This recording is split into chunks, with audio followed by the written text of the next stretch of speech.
So we'll go ahead with next topic. अगला topic है Carnot refrigerator. But before you start with Carnot refrigerator, आपको पहले Carnot heat engine अच्छे से पता होना चाहिए. And we have already done that in detail in the last session. तो मैं अभी पूरा का पूरा कार्नोट हीट इंजन रिपीट नहीं करूंगा. But what is important is that you must at least remember what is the Carnot cycle. तो expected ये होता है कि कार्नोट रेफ्रिजरेटर से पहले तुमको कार्नोट साइकिल याद हो. बहुत छोटा टॉपिक है, it is very simple, but remember you need to know what is Carnot cycle and what are different strokes. तो कार्नोट साइकिल ये हम लोग कार्नोट हीट इंजन में यूज़ करते हैं. हीट इंजन का काम वही है, to convert heat into work. तो do you remember what was the first stroke? Isothermal expansion, then adiabatic expansion, isothermal compression and then adiabatic compression. तो ये चार स्टेप्स है, चार स्ट्रोक्स है, इसको बोलना नहीं अब, क्योंकि कार्नोट रेफ्रिजरेटर ये कार्नोट हीट इंजन ही है, just operated in reverse direction. तो refrigerator you know is nothing but a heat engine operated in reverse direction. तो Carnot refrigerator is also Carnot engine which is operated in reverse direction. जब तुम बोलते हो ना operated in reverse direction, तो दो चीजें होती है. Engine converts heat to work, right? तो refrigerator will convert work to heat. Number two, सारे के सारे प्रोसेस उल्टे हो जाते हैं. तो अगर पहले आपका ए टू बी जा रहा था, तो अभी बी टू ए आएगा. रिवर्सिबल प्रोसेस होता है. मतलब पहला स्ट्रोक कौन सा था? Which was the first stroke in Carnot cycle? Isothermal expansion, then adiabatic expansion, then isothermal compression, then adiabatic. यहाँ उल्टा होगा. Adiabatic compression, isothermal compression, adiabatic expansion and isothermal expansion. तो each step in Carnot cycle is reversible and hence entire cycle is reversible. तो पूरा का पूरा cycle तुम reverse कर सकते हो. Thus Carnot refrigerator is nothing but a Carnot engine which is operated in reverse direction. Good. जैसे Carnot heat engine was ideal heat engine, उसका थर्मल इफिशियंसी सबसे ज़्यादा था, नियर टू 100% के आसपास होता है उसका thermal efficiency. For a given input heat it converts more or less completely to work, right? Correct. तो सिमिलरली कार्नोट रेफ्रिजरेटर में you want to have high performance, वहाँ पे इफिशियंसी पैरामीटर होता है, यहाँ पे परफॉर्मेंस पैरामीटर होता है. तो coefficient of performance of Carnot refrigerator is, formula same है. क्या था? K इक्वल टू क्या था? Amount of heat extracted QC by work done, that is QC by W. And if you remember, W is QH minus QC. Sign convention use करने के बाद तो you have QH, QC is proportional to TC, QH proportional to TH. तो ये आ गया TC upon TH minus TC. तो भी याद रखना, ये फॉर्मूला तो वही है जो नॉर्मल रेफ्रिजरेटर के लिए, वही फॉर्मूला यहाँ पे भी है.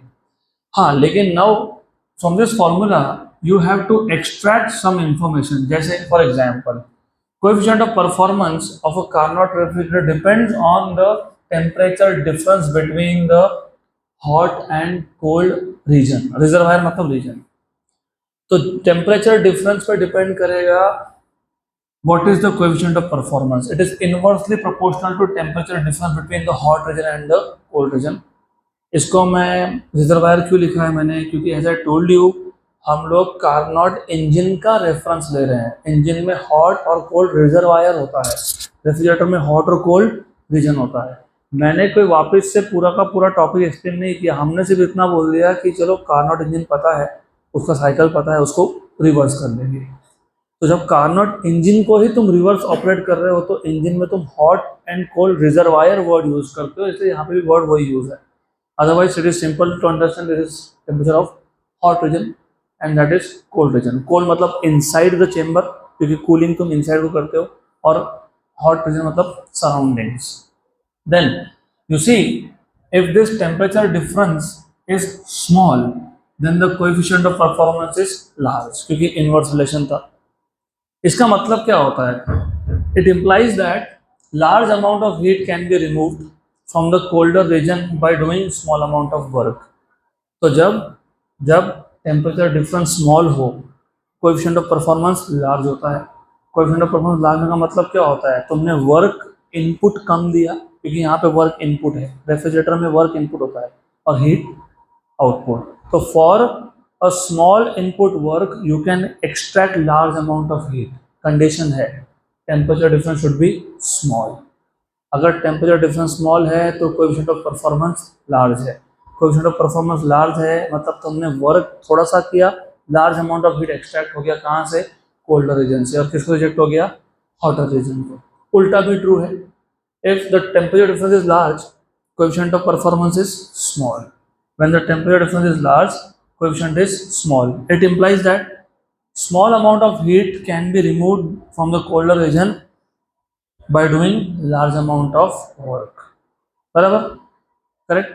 So if the coefficient of performance, if the coefficient of performance is large, मतलब temperature difference is small, इसका मतलब क्या होता है, input work is small but large amount of heat can be extracted.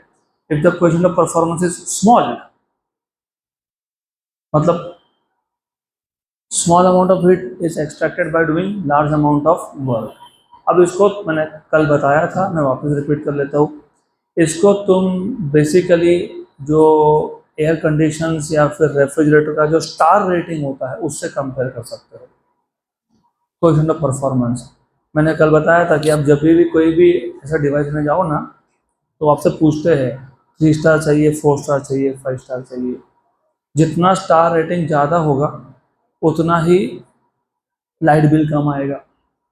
मतलब to extract same amount of heat, अब example देता हूँ, यहाँ पे 2 AC यूनिट्स है क्लास में, मान लो ऐसा एक 5 स्टार और एक 3 स्टार, रूम तो सेम है ना, तो यहाँ से जितना हीट निकालना है वो भी सेम है।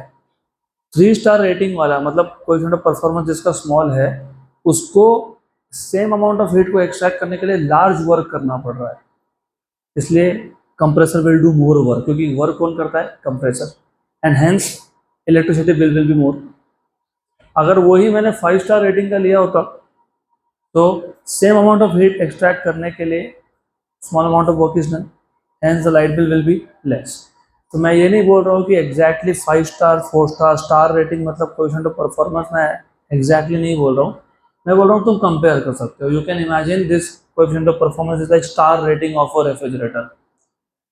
तो इतना ही है आपका Carnot refrigerator, nothing more, done, खत्म, इतना ही है। Good. Then if you remember I told you, जब मैंने हीट इंजन इंट्रोड्यूस किया था मैंने बोला था note this PV diagram is for a general heat engine, it may differ from engine to engine. तो हमने पहले देखा था general heat engine, do you remember which were the strokes, isochoric heat absorption, then adiabatic work done by the gas, isocoric heat rejection, adiabatic work done on the gas. Carnot engine, isothermal, adiabatic, isothermal, adiabatic, isothermal expansion, adiabatic expansion, isothermal compression, adiabatic compression. अब तीसरे type का engine है, and that is the last topic of your chapter also, Stirling engine. Stirling engine में जो हम लोग operating cycle use करते हैं वो होता है स्टर्लिंग साइकिल। कार्नोट इंजन में साइकिल जो होता है वो होता है Carnot cycle. So Stirling cycle is a thermodynamic cycle. Of course, the working substance used in this case is air, helium, hydrogen, nitrogen, etc. तो यहाँ पे वर्किंग सब्सटेंस एयर है, हीलियम है, हाइड्रोजन है, नाइट्रोजन है, etcetera etcetera. Good. Then all the processes in Stirling cycle are reversible process. जिस cycle में process reversible हो वो इंजन को तुम रेफ्रिजरेटर बना के भी यूज कर सकते हो। When the gas is heated, refrigerator में तुम गैस को हीट करते हो, अगर याद होगा तो रेफ्रिजरेंट को हीट करते हो तुम, याद है क्या, पक्का। तो when the gas is heated, the Stirling engine produces useful work.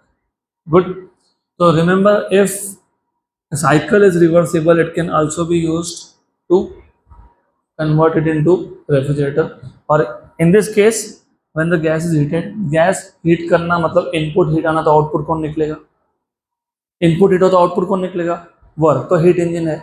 उल्टा कर दिया तो, उल्टा कर दिया तो इनपुट वर्क कर दिया, आउटपुट हीट कर दिया तो रेफ्रिजरेटर।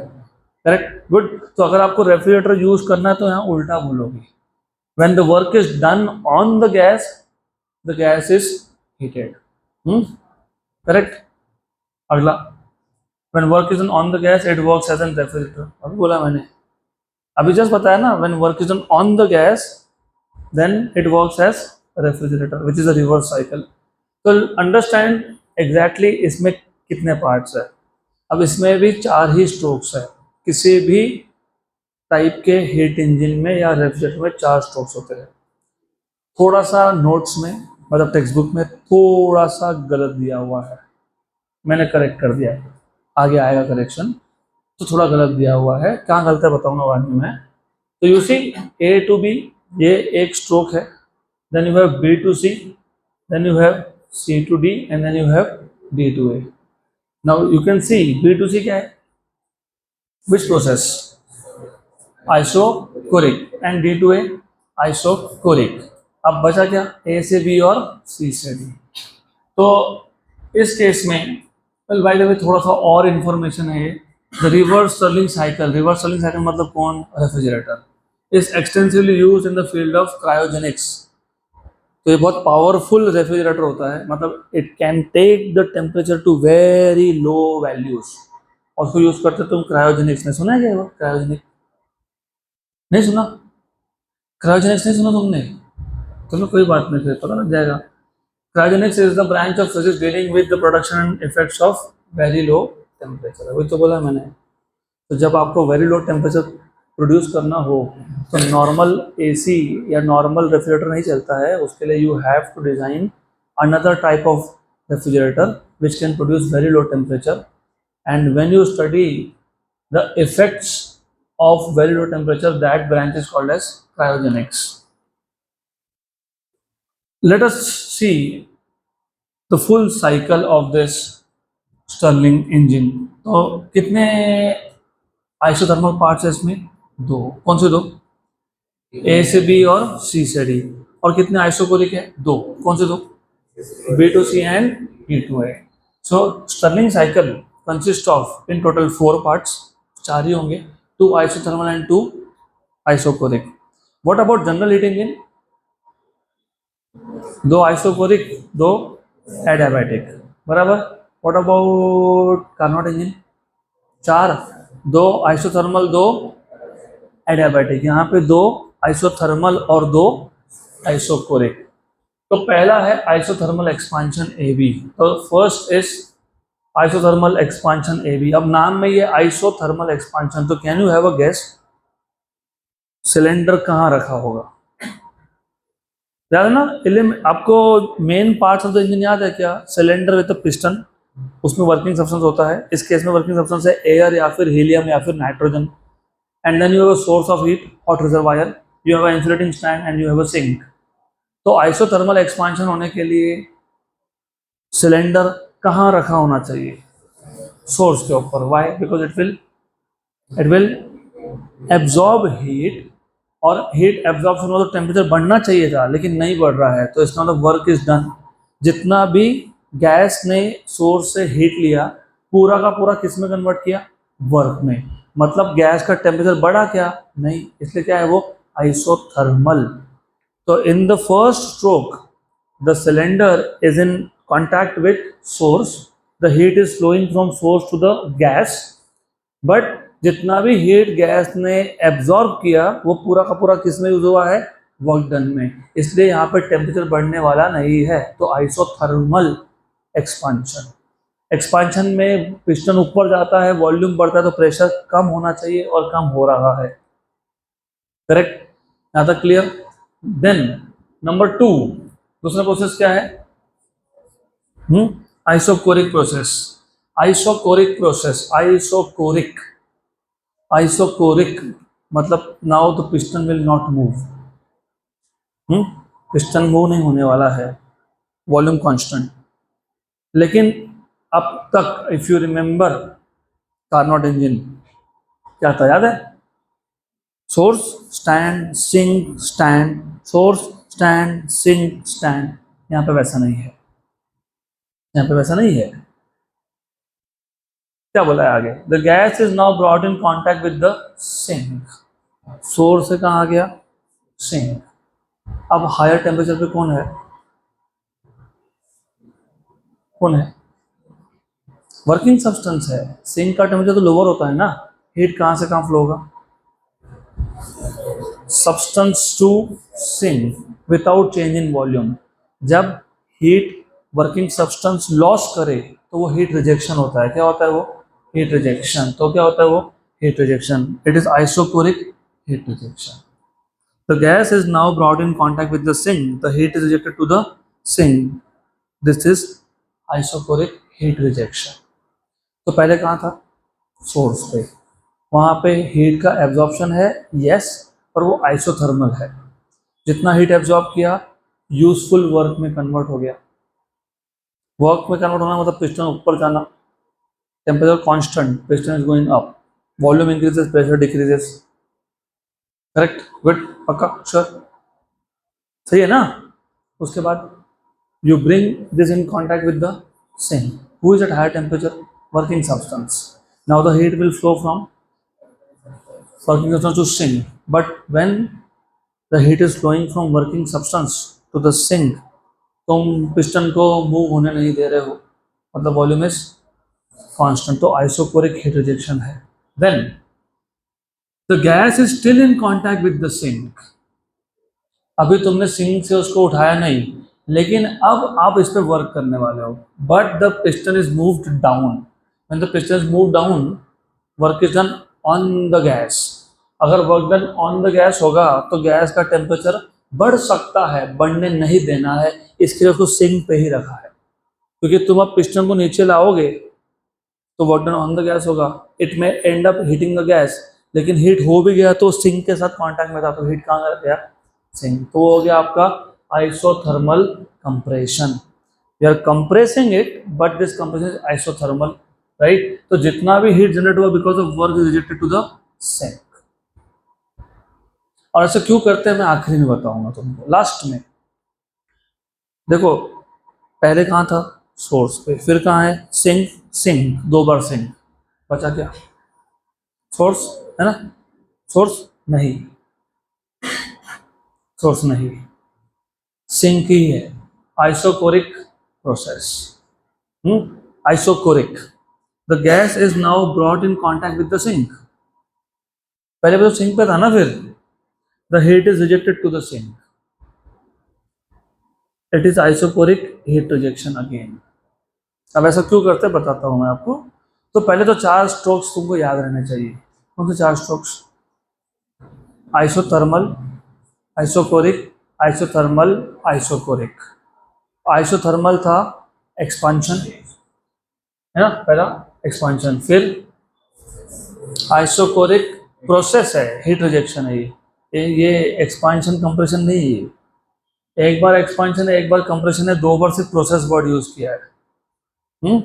तो रिमेंबर क्या था, isochoric expansion, then isochoric expansion, isothermal expansion, and then isochoric process heat rejection, मतलब देन आइसोथर्मल कंप्रेशन, वापस से isochoric heat rejection. Heat rejection 2 बार हीट रिजेक्शन है यहाँ पे, आइसोकोरिक वे में 2 बार।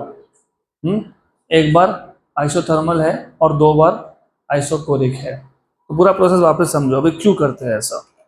लड़कों को ज़्यादा पता होगा, because may be some of you are interested in cars, क्योंकि ज़्यादा नॉलेज वही रखते हैं। सुना है कि डबल सिलेंडर, सुना है, डबल सिलेंडर इंजन है, 4 सिलेंडर इंजन है, सुना है, सुना है ऐसा। सुना नहीं होगा तो बता देता हूँ, जो थोड़ा सा बजट वाली गाड़ी होती है ना, 3-4 लाख के अंदर वाली, मोस्टली तुमको उसमें डबल सिलेंडर मिलेगा इंजन, डबल सिलेंडर। और थोड़ा सा हाई रेंज पे जाओगे तो यू हैव मोर सिलेंडर्स, है ना, 4 सिलेंडर ऐसा भी होता है। डबल सिलेंडर नाम में आ गया, डबल सिलेंडर, 2 सिलेंडर। तो इस केस में, ऐसे केस में तुम्हारे पास ऑप्शन कुछ रह नहीं जाता, source, source and source is 1 cylinder, other is cylinder in which you have gas. Sink तो तुम्हारा एनवायरनमेंट है ना, उसको थोड़ी लगाना है वापस से। सिंक, एंड तुम इंजन का हीट कहाँ रिलीज कर रहे हो, सिंक, सिंक कौन है, एनवायरनमेंट, बराबर। तो डबल सिलेंडर, बस एक ही सिलेंडर है जो सोर्स है और दूसरा सिलेंडर है जिसमें गैस है, तो डबल सिलेंडर। अब ये प्रोसेस वर्क कैसे करता है? सबसे पहले यू हैव टू अंडरस्टैंड, कोई भी इंजन हो, जनरल हीट इंजन हो या फिर स्टर्लिंग इंजन हो, they try to copy the cycle of Carnot, क्योंकि कार्नोट साइकिल क्या था, 100% इफिशियंट था। तो अच्छा इंजन मतलब इफिशिएंसी शुड बी हायर। तो कार्नोट साइकिल में कौन से पार्ट्स थे? आइसोथर्मल, एडियाबैटिक, आइसोथर्मल, इसमें आइसोथर्मल दिखेगा कम से कम, या तो एडियाबैटिक। आइसोथर्मल है, यस, है ना, good. Do remember general heat engine, isochoric, adiabatic, तो एडियाबैटिक कम से कम दिख गया। तो बिकॉज ये पूरा प्रोसेस ही है, they try to make a duplicate of the Carnot so that the efficiency is high. तो तुमको जो जो कार्नोट में 4 पार्ट्स है, कम से कम उसमें से 2-2 पार्ट दिखने ही वाले हैं। This is how you remember. अब ये जो स्टर्लिंग साइकिल है, अब स्टर्लिंग साइकिल के 4 पार्ट्स कैसे है, मैंने सब हटा दिया जानबूझ के यहाँ से। सबसे पहले cylinder is got in contact with source, source, right. Engine क्यों चाहिए? Output work. वर्क आउटपुट कब होता है? जब पिस्टन ऊपर जाता है ना। तो पहले ही तुमने मेक श्योर किया that the piston is going up, मतलब वर्क आउटपुट मिल गया। कहाँ से मिला? हीट इनपुट से। हीट कहाँ से आया? सोर्स से, और वो किस में कन्वर्ट हो गया? वर्क में। बराबर, सही है। ये हो गया पहला स्टेप, आइसोथर्मल एक्सपांशन। एक्सपांशन हो गया, रिमेंबर, रिमेंबर। और एनी साइकिल इज, मतलब any engine does a cyclic process. What is cyclic process? Initial final state should be same. जब तुम बोल रहे हो कि पिस्टन ऊपर गया, वॉल्यूम बढ़ गया, प्रेशर कम हो गया, अब तुम्हारा काम क्या है? You have to bring the system back to initial state. इसको उठा के सिंक पे रख दिया। अब तुमने पिस्टन को मूव होने नहीं दिया। सिंक पे रखने के बाद जो गैस था, it is at higher temperature, sink is at lower temperature. Heat will flow from gas to sink but without changing volume, isochoric. और क्योंकि हीट यहाँ पे सिस्टम से बाहर जा रहा है, that is heat rejection, isochoric heat rejection, isochoric process. ठीक है, बराबर। इनिशियली पिस्टन ऊपर मूव हुआ था, दूसरे प्रोसेस में तुमने पिस्टन को मूव किया क्या? नहीं, मतलब वॉल्यूम तो अभी भी वही है, बड़ा हुआ। तो वॉल्यूम क्या करना पड़ेगा? क्या करना पड़ेगा? कम। तो तुमने पिस्टन को नीचे मूव किया, राइट, नीचे मूव किया पिस्टन को, क्या ना, मूव, वॉल्यूम कम हुआ, प्रेशर बढ़ेगा। लेकिन ये आइसोथर्मल है, जितना भी वर्क डन हुआ इस पे ऑन द गैस, वो सारा का सारा वर्क डन किसको गया? सेम को। तो ये जो आइसोथर्मल है कंप्रेशन, ये आइसोथर्मल कंप्रेशन है। पहले केस में आइसोथर्मल एक्सपांशन था, दूसरा प्रोसेस था आइसोकोरिक प्रोसेस, तीसरा था आइसोथर्मल कंप्रेशन, चौथा है तुमने वहीं पे छोड़ दिया उसको। अब क्या होगा? अब तुम वॉल्यूम नहीं चेंज कर रहे हो। देखो, पहले वॉल्यूम चेंज हुआ था, एक्सपांशन बढ़ा था। कब बढ़ा था? जब सोर्स के कांटेक्ट में था। फिर तुमने यहाँ लाया, तुमने शुरू में वॉल्यूम चेंज नहीं किया, हीट फ्लो हो रहा है, हीट फ्लो हो रहा है, लेकिन वॉल्यूम चेंज नहीं हो रहा है, तो आइसोकोरिक प्रोसेस हो गया। अपने आप ही होगा ना, gas is at higher temperature, sink is at lower temperature, heat will flow. उसके बाद तुमने पिस्टन को नीचे मूव किया और क्वासी स्टैटिकली मूव किया, स्लोली मूव किया। तो जितना भी वर्क डन जनरेट हुआ है, मतलब वर्क डन कन्वर्ट हुआ है हीट में, वो किसको गया? सिंक को। वॉल्यूम कम हुआ क्या? यस। कंप्रेशन है क्या? यस। आइसोथर्मल है क्या? यस। उसके बाद तुमने उस सिलेंडर को वहीं छोड़ दिया विदाउट चेंज इन वॉल्यूम। क्या होगा? वॉल्यूम चेंज नहीं होगा तो क्या होगा? आइसोकोरिक। लेकिन हो सकता है कि अभी भी सोर्स गैस का temperature is greater than sink, तो वापस हीट कहाँ से कहाँ फ्लो होगा? बराबर, करेक्ट, गुड, राइट। हाँ, अभी ऐसा क्यों करते हैं? Coming to this point, I knew that you some of one of you will have doubts here. Pressure को सेम करना पड़ेगा। You have to make sure that pressure also goes to initial state. It can not, अगर volume constant है और तुम temperature change नहीं करोगे तो प्रेशर भी नहीं चेंज होगा। वॉल्यूम कांस्टेंट है तो गेल-लुसाक्स लॉ इज एप्लीकेबल। तो तुमको टेम्परेचर कम करवाना है जब तक प्रेशर की वैल्यू भी सेम नहीं होती। तो ये सारे प्रोसेस सिर्फ इसलिए किए जाते हैं so that the gas goes back to initial state. Initial state का मतलब होता है प्रेशर, वॉल्यूम, टेम्परेचर तीनों की वैल्यू वापस से सेम होनी चाहिए। तो जो भी स्ट्रोक्स परफॉर्म होते हैं यहाँ पे, it is just to make sure that the gas goes to its initial state, बाकी कुछ नहीं है। तो ये तो बहुत सिंपल इंजन है। इनफैक्ट सिर्फ एक ही बार सोर्स का कांटेक्ट में आया, piston goes up isothermally, isothermal expansion, उसके बाद तुमने सिंक पे रख दिया उसको without pushing the piston down, isochoric, then you push the piston down, isothermal, and then you keep it for a while, isoporic, and then you bring it to the source, and then you take it to the sink. तो insulating stand नहीं है, it is not in the picture itself. So most of the time the working substance is in contact with the sink. For a small amount of time it is there with in contact with source. बराबर। अब थोड़ा confusion रहेगा आपको क्योंकि आपको detail नहीं दिया है, आपको स्टर्लिंग साइकिल सिर्फ इंट्रोड्यूस करके दिया है। अगर इन डिटेल बोला होता तो फिर हमको एक एक स्टेप अच्छे समझना पड़ता। तो as far as your syllabus is concern, I am strictly taking this as per your syllabus. इतना ही है, आपको ना वर्क डन फाइंड करना है, कुछ नहीं करना है, आपको सिर्फ पता होना चाहिए कि कौन से 4 स्टेप्स है। डन।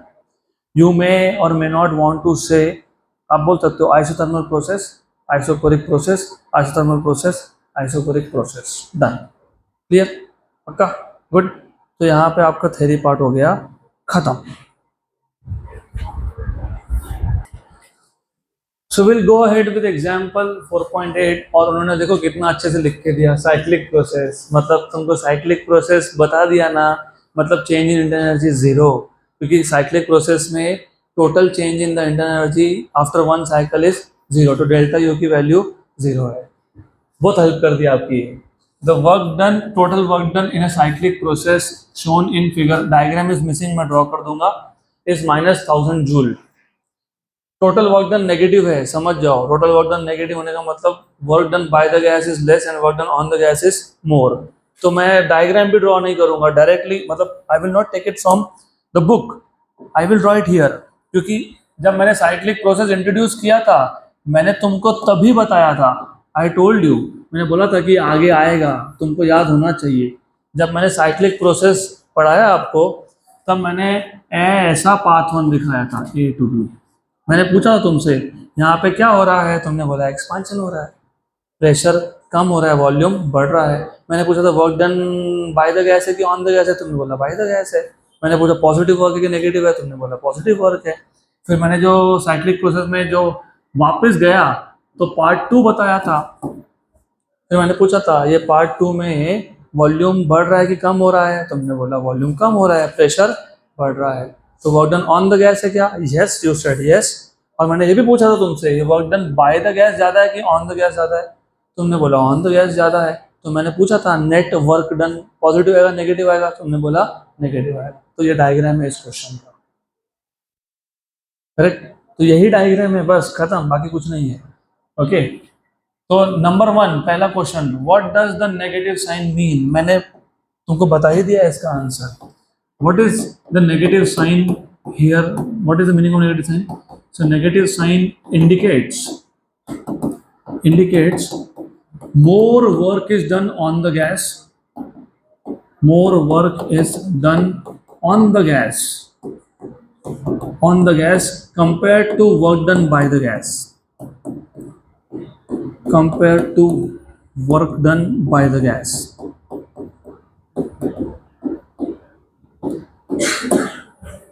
बराबर, good. Then what is the change in internal energy and the heat transfer during this process? वाह, गुड। तो बताओ what is the change in internal energy? 0। क्यों 0? साइक्लिक प्रोसेस में इनिशियल और फाइनल स्टेट सेम होता है, मतलब नेट चेंज इन टेम्परेचर 0 होता है, मतलब टेम्परेचर चेंज नहीं होता, इंटरनल एनर्जी चेंज नहीं होता है। If the temperature is same there is no change in the internal energy. और क्या पूछा है? क्या पूछा है? Heat. What is first law of thermodynamics? Q equals to W plus delta U zero है तो क्यू इक्वल टू डब्ल्यू, और डब्ल्यू तो उन्होंने खुद ने दिया है -1000 ना। गुड, पक्का डन, उन्होंने दिया ना वर्क डन तो हो गया। Then what will happen when the direction of the cycle is changed. तो अगर मैंने इसी साइकिल का डायरेक्शन चेंज कर लिया होता तो क्या होता? कुछ नहीं होता। जहाँ नेगेटिव वो पॉजिटिव हो जाता, जो पॉजिटिव वो नेगेटिव हो जाता, इसके अलावा कुछ नहीं होता। अगर ऐसा है, तुमने सिर्फ डायरेक्शन चेंज कर दिया, डायरेक्शन तुमने चेंज कर दिया, ऐसा कर दिया, ऐसा, बराबर, हाँ कि नहीं? अरे बराबर है ना, डायरेक्शन चेंज कर दिया ना। तो डायरेक्शन जब तुमने साइकिल का चेंज कर दिया तो क्या हुआ? क्या हुआ पता है? पॉजिटिव साइन नेगेटिव जगह पे क्या आ जाएगा? Positive sign. और positive sign will indicate, positive sign indicate more work is done, more work is done, more work is done done by the gas compare to work done on the gas. लेकिन लेकिन पहले तुमको work done लिखना पड़ेगा। यहाँ पे work done होगा +1000 joule. Number 2 क्या होगा? नंबर 2 साइक्लिक प्रोसेस है। Cyclic process, what happens in cyclic process? Again delta U equals to 0, और फर्स्ट लॉ ऑफ थर्मोडायनेमिक्स के हिसाब से Q equals to W, that is 1000। सही है, करेक्ट है, होना भी चाहिए था। This is what you should get. Done, end of the question.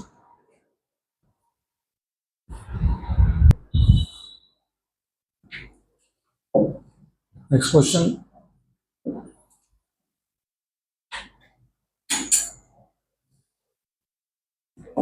Good, simple but interesting. Example 4.9, a cyclic process ABCA is shown in VT diagram, volume temperature diagram. It is performed with a constant mass of ideal gas. How will this transform to a PV diagram? मैंने आपको बताया था कि आपको हर बार PV diagram नहीं देंगे, आपको कभी कभी VT PT डायग्राम दे देंगे, वॉल्यूम टेम्परेचर प्रेशर टेम्परेचर, और आपको बोलेंगे इसको PV डायग्राम में कन्वर्ट करो, तो कर लो। अब कन्वर्ट कैसे करते हैं? सबसे पहले ऑफ कोर्स आपको PV डायग्राम में कन्वर्ट करना है, और वॉल्यूम एक्सिस को नॉर्मली हम लोग X पे रखते हैं और प्रेशर को Y पे रखते हैं। द फर्स्ट स्टेप, और ये क्वेश्चन नीट में CET में भी आते हैं, JEE में भी आते हैं, लेकिन इतना सिंप्लीफाइड वर्जन नहीं आएगा उसका। अब ऐसा है, सबसे पहले इसमें जो 3 पार्ट्स आपको दिख रहे हैं, A to B, B to C और C to A, पहले इसको आइडेंटिफाई करो कि कौन सा पार्ट कौन सा प्रोसेस रिप्रेजेंट करता है।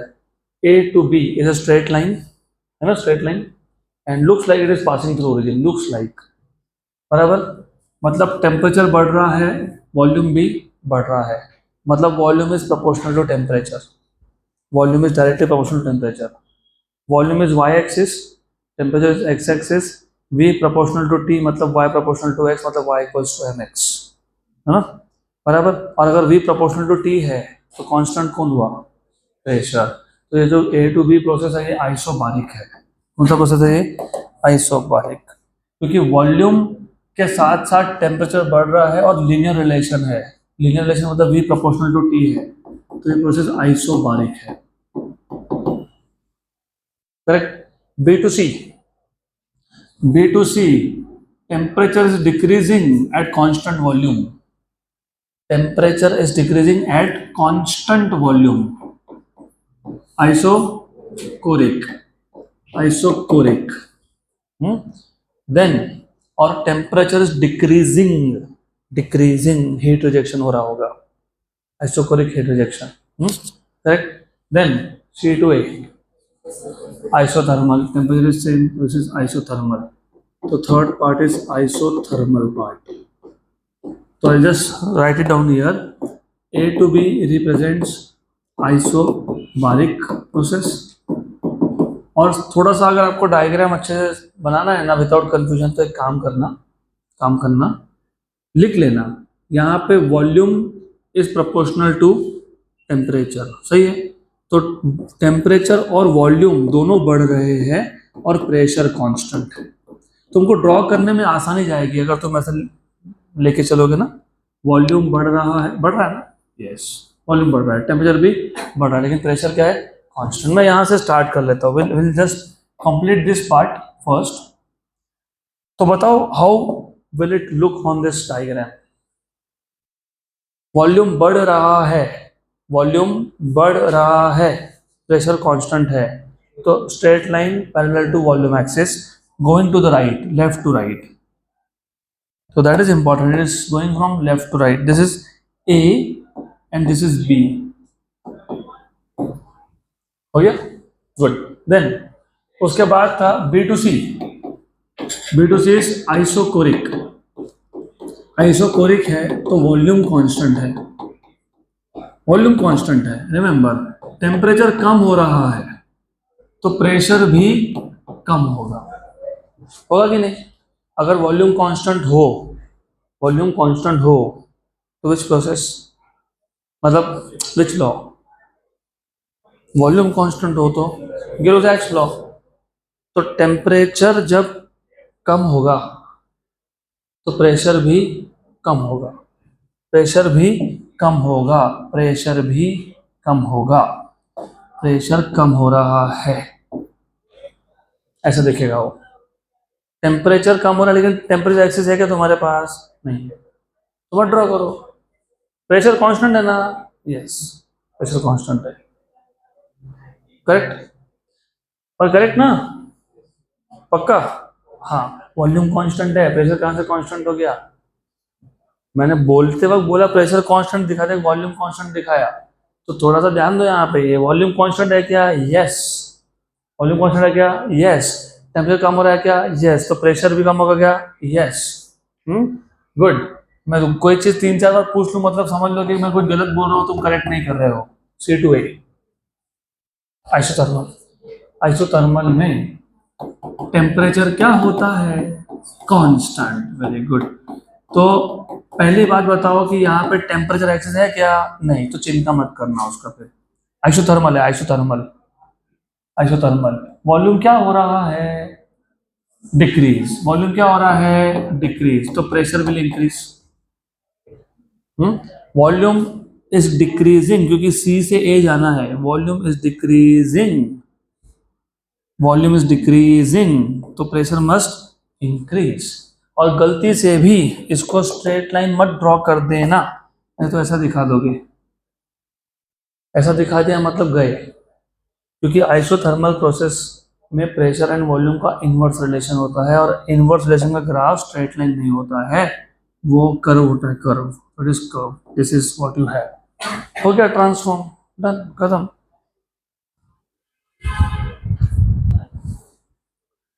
आई still see some confuse faces, तो ठीक है, एक बार और रिपीट कर देता हूँ, बट पे अटेंशन हियर। क्या करना था? वॉल्यूम टेम्परेचर डायग्राम को किस में कन्वर्ट करना था? PV diagram, pressure volume diagram में। तो यहाँ पे 3 पार्ट्स है, यस, तो यहाँ पे कितने पार्ट्स होंगे? 3, राइट। सिर्फ चेक करना है यहाँ पे ए टू बी प्रोसेस कौन सा है। ए टू बी प्रोसेस में तुमको दिख रहा है क्या? टेम्परेचर भी बढ़ रहा है, वॉल्यूम भी बढ़ रहा है, टेम्परेचर बढ़ रहा है, वॉल्यूम बढ़ रहा है, मतलब volume is proportional to T. तो कांस्टेंट कौन होगा? प्रेशर। तो प्रोसेस क्या हो गया? आइसोबारिक। तो पहले इसको ड्रॉ कर लेते हैं। आइसोबारिक में एक स्ट्रेट लाइन होता है जो वॉल्यूम को पैरेलल होता है, वॉल्यूम एक्सिस को, ये आ गया ए टू बी आइसोबारिक। उसके बाद B to C, B to C क्या कांस्टेंट है? वॉल्यूम। प्रोसेस कौन सा है?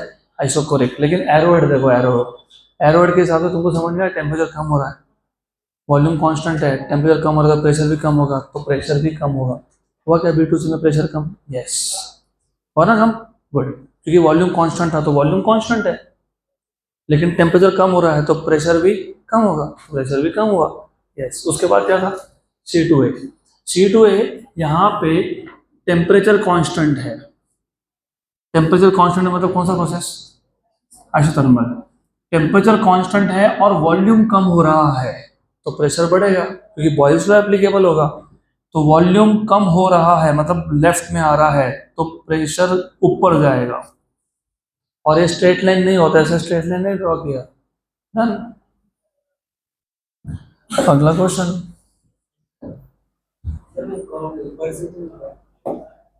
वही तो मैंने बोला, वॉल्यूम कम हो रहा है क्या? सी से ए तक वॉल्यूम क्या हो रहा है? कम। कम हो रहा है ना वॉल्यूम। तो सी से ए तक वॉल्यूम कम हो रहा है, तो प्रेशर होगा इंक्रीज। तो प्रेशर होगा इंक्रीज। साइक्लिक प्रोसेस है, सिस्टम एक ही है, ये और ये एक ही सिस्टम है। जो यहाँ हो रहा है वही यहाँ हो रहा है, सिर्फ यहाँ पे तुम वॉल्यूम टेम्परेचर प्लॉट कर रहे हो, यहाँ पे प्रेशर वॉल्यूम प्लॉट कर रहे हो। Right, correct. तो पहले यहाँ पे ए से बी स्टेट गया, तो यहाँ पे भी पहले ए से बी ही जाएगा। ओके, ए से B, what is A to B? Isobaric. क्यों आइसोबारिक? प्रेशर कांस्टेंट कैसे समझा? स्लोप इज कांस्टेंट कैसे समझा? टेम्परेचर बढ़ने के साथ, टेम्परेचर बढ़ना मतलब लेफ्ट से राइट में जाना। लेफ्ट से राइट जा रहा है क्या ग्राफ? यस। वॉल्यूम भी बढ़ रहा है, वॉल्यूम बढ़ना मतलब नीचे से ऊपर जाना, जा रहा है क्या नीचे से ऊपर? यस। तो volume is proportional to temperature, pressure is constant. Volume is proportional to temperature, pressure is constant. तुम यहाँ पे टेम्परेचर प्लॉट करने वाले हो क्या? नहीं। तो ए टू बी प्रेशर कांस्टेंट था, और टेम्परेचर तुम प्लॉट नहीं करोगे, क्या प्लॉट करोगे? वॉल्यूम। तो वॉल्यूम बढ़ना चाहिए कि नहीं? मतलब वहां पर लेफ्ट टू राइट जाना चाहिए कि नहीं? गया क्या?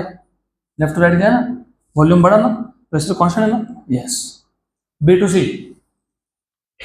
B to C volume constant है, तो यहाँ पे वॉल्यूम कांस्टेंट दिखना चाहिए। अब वॉल्यूम कांस्टेंट दिखना चाहिए, या तो ग्राफ ऊपर जाएगा या ग्राफ नीचे जाएगा।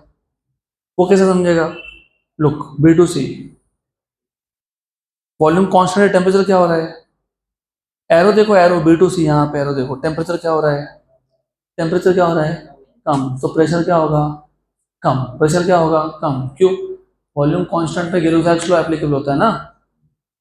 तो फिर मैं ऊपर ड्रॉ करूँ कि नीचे ड्रॉ करूँ? इसलिए नीचे। सही है। अब C2A देखो, C2A क्या है? आइसोथर्मल। आइसोथर्मल में प्रेशर और वॉल्यूम का रिलेशन क्या होता है? इनवर्स। क्या होता है? इनवर्स। C2A में क्या कम हो रहा है यहाँ पे? वॉल्यूम। वॉल्यूम कम हो रहा है, तो मैं लेफ्ट से, सॉरी राइट से कहाँ आऊंगा? लेफ्ट में, क्योंकि वॉल्यूम कम हो रहा है। तो प्रेशर बढ़ेगा क्या? यस, प्रेशर बढ़ेगा, तो ये ग्राफ ऊपर जाएगा और लेफ्ट में आएगा, लेफ्ट में आएगा और ऊपर जाएगा, तो ऐसा ही आएगा। Good. Next question 4.10 Carnot engine. क्या कितने सिंसियर है, अच्छे से लिख के दे रहे हैं Carnot engine. Good. A Carnot engine receives 2 kilojoule of heat from a reservoir at 500 Kelvin. Reservoir मतलब T1 या फिर TH. Does some work output, and reject some heat to the reservoir at 350. मतलब this is temperature of the sink, TC या फिर T2. How much work does it do? What is the amount of work done? How much heat is rejected? तो Q2 की value पूछी है, क्योंकि Q2 is the amount of heat rejected. What is its thermal efficiency? Very good question. तो पूरा पहले given data देख लेते हैं। कार्नोट इंजन था, इसमें कितना हीट रिसीव हुआ? 2 किलो जूल। हीट रिसीव मतलब हीट एब्जॉर्ब मतलब Q1 या फिर QH। It is 2 kilo joule. 2 kilo joule मतलब 2000 जूल। तो 2000 जूल हीट इज एब्जॉर्ब। बराबर। कहां से एब्जॉर्ब हुआ? सोर्स से। सोर्स का टेम्परेचर TH या फिर T1 ये कितना दिया है? 500 केल्विन। और जो बचा हुआ हीट है वो रिजेक्ट हुआ कोल्ड रिजर्वायर को, TC या T2, उसका टेम्परेचर कितना था? 350 केल्विन। आपको फाइंड करने के लिए क्या क्या बोला है? क्या फाइंड करने के लिए बोला है? चेक करो तो क्या क्या बोला है फाइंड करने के लिए। Number 1, how much work does it do, मतलब work done. Number two how much heat is rejected, मतलब Q2 या फिर QC। Number three what is its efficiency, what is its efficiency eta. ये तीन चीजें फाइंड करनी है। And I am damn sure कि तुम वर्क डन में अटकने वाले हो यहाँ पे, क्योंकि कार्नोट इंजन में चार प्रोसेस है। Work done from A to B isothermal expansion, B to C adiabatic expansion, C to D isothermal compression and D to A adiabatic compression. अब ये 4 वर्क डन निकाल के चारों को ऐड करोगे तब जाके वर्क डन मिलेगा, वैसा नहीं करना। तो वो करना ही नहीं है, फिर क्या करना है बताता हूँ। फॉर्मूला ऑफ कोर्स, तुमको जो 3 पैरामीटर दिए हुए हैं, पूछे हुए हैं, क्या पूछा हुआ है, W, Q2 और eta। Look at these 3 parameters and tell me which parameter you can find very easily. eta, because eta का फॉर्मूला था 1 minus T2 by T1, correct. तुमको एक बार eta मिल गया, तुम्हारा काम हो गया। कैसे काम हो गया? You know what is eta? It is work output upon heat input। मतलब तुमको यहां से वर्क डन भी मिल गया, eta इंटू Q1, वही चाहिए था ना, हो गया। अब जब तुमको eta मिल गया, Q1 मिल गया, तो Q2 फाइंड करना कौन सी बड़ी बात है फिर। डू यू रिमेंबर, ये जो Q1 एब्जॉर्ब होता है उसका क्या क्या होता है, वर्क प्लस Q2। तो what is Q2? Q1 minus W।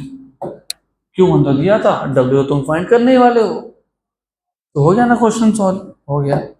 तो let us solve it one by one. eta is 1 minus T2 by T1। तो 1 minus T2 कितना है 350 और T1 कितना है 500। कंफ्यूजन हो भी जाए ना, मैंने बताया था lower temperature upon higher temperature, lower upon higher. ऐसा क्यों? उल्टा करके देखो, करके देखो, करके देखो ना। बड़ा नंबर अपॉन छोटा नंबर, 1 से बड़ा हो गया। 1 में से 1 से बड़ा नंबर मतलब नेगेटिव, नेगेटिव इफिशियंसी का मतलब समझ में आ रहा है? What is the meaning of negative efficiency? Engine का इफिशियंसी नेगेटिव का मतलब क्या होगा? हीट इनपुट दिया, उसको वर्क में कन्वर्ट करना था, वर्क में तो कन्वर्ट नहीं हुआ, वो गया सिंक से भी हीट लेके आ गया। सिंक को हीट रिजेक्ट करना था, वो जाके सिंक से भी हीट लेके आ गया। तो ये हो गया कितना, 5 7 और ये 1 में से 0.7 गया, 0.3। नॉट अ गुड इंजन, सिर्फ 30% कन्वर्ट कर रहा है वो हीट को वर्क में, this is a poor engine. Number 2 क्या फाइंड करना है तुमको, क्या फाइंड करना है number 2? Work done is eta into what, Q1। eta की वैल्यू 0.3 है और Q1 की वैल्यू कितनी है 2000। How much is this?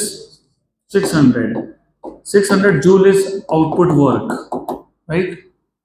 2000 joule का हीट एब्जॉर्ब किया, उसमें से 600 का आउटपुट वर्क है, तो बचा हुआ 1400 इज रिजेक्टेड। तो Q2 इक्वल्स टू क्या लिखोगे, Q1 माइनस W, ऐसे लिखोगे ना। What is Q1? 2000 minus W कितना है, कितना है 600। तो आंसर क्या आ गया 1400, मतलब 1.4 किलो जूल। तो हो गया क्वेश्चन खत्म। अगला question,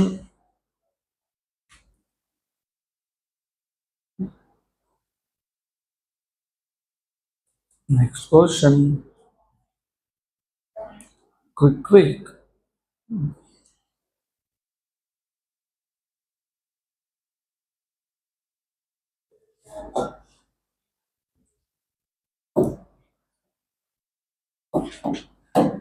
Practice problem number 4. A gas contained in a cylinder fitted with a frictionless piston expands against a constant external pressure of 1 atmosphere from a volume of 5 liter to a volume of 10 liter. In doing so, it absorbs 400 joule of thermal energy from its surroundings. Determine the change in internal energy of the system. Simple सा question है, पहले पूरा question समझ लो अच्छे से, too simple. A gas contained in a cylinder fitted with a frictionless piston expands against a constant external pressure, मतलब isobaric process, मतलब work done is P V2 minus V1। तो वर्क डन मिल जाएगा क्योंकि P की value दी है 1 atmosphere, that is 1.013 into 10⁵। V2 दिया हुआ है 10 लीटर्स का और V1 है 5 लीटर्स, तो लीटर को मीटर क्यूब में कन्वर्ट कर लेंगे। इन डूइंग सो, ये प्रोसेस करने में इट एब्जॉर्ब्स मतलब Q to be taken to be positive, क्योंकि एब्जॉर्ब हुआ, हीट एब्जॉर्ब इज 400 जूल और आपको पूछा है what is the change in the internal energy of the system. तो जब क्वेश्चन पढ़ रहे हो ना, तो तुमको पहले तो पैरामीटर्स ऐसे ऐसे ध्यान में आने चाहिए। जब पैरामीटर्स ध्यान में आएंगे तब जाके क्वेश्चन सॉल्व होगा। पैरामीटर्स ही नहीं समझ में आएंगे तो फिर क्वेश्चन सॉल्व ऑफ कोर्स नहीं होगा। इनिशियल वॉल्यूम था 5 लीटर का, 5 लीटर होता है 5 × 10⁻³ मीटर क्यूब। फाइनल वॉल्यूम है 10 लीटर्स, 10 लीटर्स मतलब 10 × 10⁻³ metre cube, -3 metre cube. And in doing so the amount of heat absorbed is how much, कितना, 400, 400 था, 600 था, 400। और हीट एब्जॉर्ब्ड है तो पॉजिटिव हीट है, because heat is absorbed, positive heat है। आपको क्या फाइंड करने के लिए बोला है, what is the change in internal energy. तो tell me which formula will you be using, बताओ। First law of thermodynamics, Q equals to delta U plus W, मतलब delta U equals to Q minus W। पहले तो ये। Number 2, work done कैसे find करोगे, work done in isobaric processes PV2 minus V1। तो पहले हमको वर्क डन फाइंड करना पड़ेगा। वर्क डन फाइंड कर लो, PV2 माइनस V1। P की वैल्यू मैं सिर्फ 10⁵ लिख देता हूँ, मुझे पता है 1.013 है, मैंने छोड़ दिया क्योंकि रफली 1 है। व्हाट इज V2, 10 माइनस 5, मुझे पता है दोनों के साथ 10⁻³ तो मैंने लगा दिया। इसमें भी 10⁻³ था मीटर क्यूब में कन्वर्ट करने के लिए, और 5 के साथ भी था। 10⁵ और -3 इज 10⁵2, मतलब 100 इंटू 5, तो कितना वर्क हो गया, 500 joule is work done. Energy absorbed is 400, तो -100 is the change in energy, because it is, if you remember क्या था, क्या करोगे, अरे क्या करोगे, Q minus W, Q minus W, Q कितना है 400, और ये कितना है -500, तो कितना -100। आंसर में गड़बड़ है, आंसर में गड़बड़ है। 106.65 आएगा, वो गड़बड़ नहीं है। वो हमारा क्यों नहीं आया फिर, अरे मैंने बोला ना, हमने यहाँ पे प्रेशर को अगर एग्जैक्ट लिया होता, चलो ले ही लेते हैं। तो what I will do is, I just take exact pressure 1.013 into, मतलब मुझे 500 को सिर्फ 1.013 से मल्टीप्लाई करना पड़ेगा, तो वो आएगा 506.65, 506.65 आएगा वो। तो 1.013 इंटू 500, 506.5, ओके। तो ये 506.5 हो गया, एग्जैक्ट करेंगे तो 0.5 हो गया। तो ये क्या आ जाएगा आंसर में, 106.5 with a negative sign, with a negative sign, 106.5 joule with a negative sign। Negative आना ही चाहिए था, क्योंकि less amount of heat is absorbed and more amount of work is done, मतलब system is losing its energy, मतलब delta U will be negative. तो यहाँ पे माइनस साइन नहीं दिया है आंसर में, तो आंसर गलत है, माइनस साइन होना चाहिए था।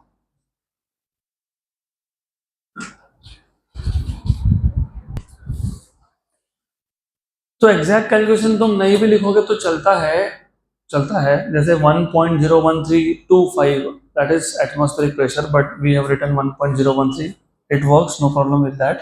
what will not be acceptable is that you don't write a negative sign, negative sign नहीं लिखा मतलब आंसर गलत है,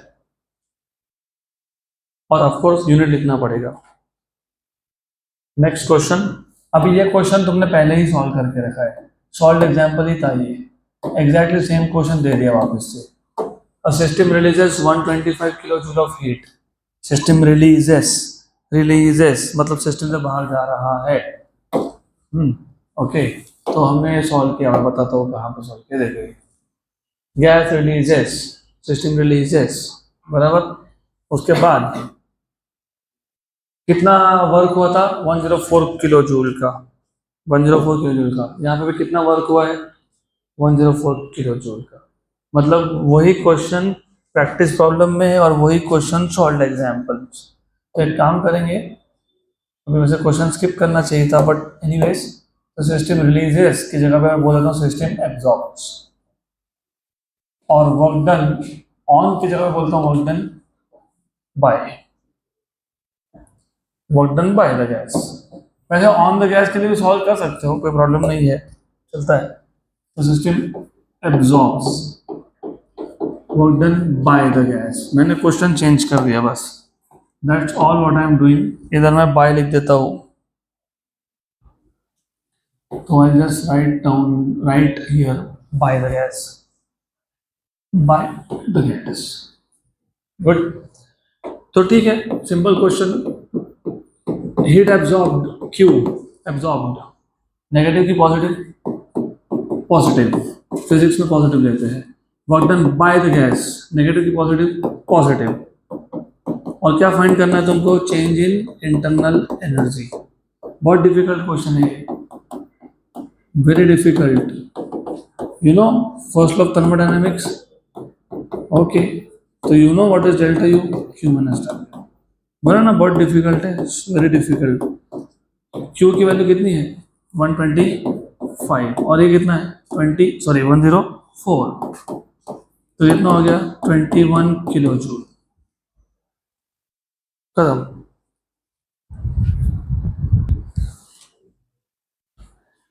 अगला question,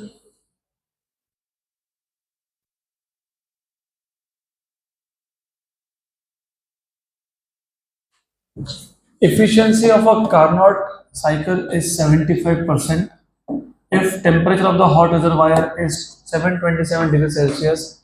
calculate temperature of cold reservoir. ये भी बहुत सिंपल सा क्वेश्चन है, वेरी सिंपल। एफिशिएंसी दिया हुआ है आपको 75%।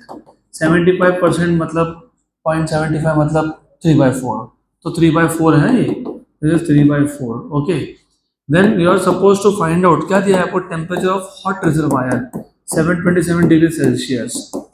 How much is this in Kelvin? 1000, that is 1000 Kelvin. क्या फाइंड करना है?